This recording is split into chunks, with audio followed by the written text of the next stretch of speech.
கோலம் என்பதற்கு அலங்கரித்தல் என்ற பொருள் உள்ளதால் தினம்தோறும் வாசலில் கோலம் போடுவது வீட்டையே அலங்கரிப்பது போன்றதாகும்.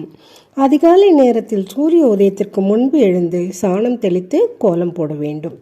மகாலட்சுமி தாயார் நம் வீட்டு வாசலில் வாசம் செய்வதால் புது தண்ணீரை கொண்டு வாசல் தெளிக்க வேண்டும்.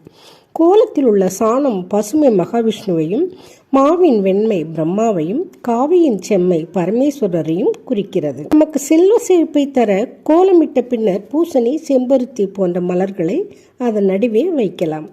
தாமரைப்பூ கோலத்தை பௌர்ணமி அன்று இடுவது மிகவும் சிறப்பு.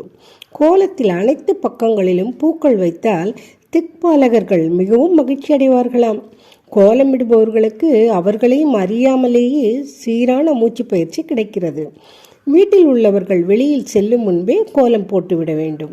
கோலம் போட்டு முடித்த பிறகே அடுப்பு பற்ற வைக்க வேண்டும். ஆள்காட்டி விரலை தவிர்த்து பிற விரல்களை வைத்துதான் கோலமிட வேண்டும். சுவரை ஒட்டி போடப்படும் பார்டர் கோலங்கள் தீய சக்திகளை தடுக்கும் வல்லமை கொண்டது.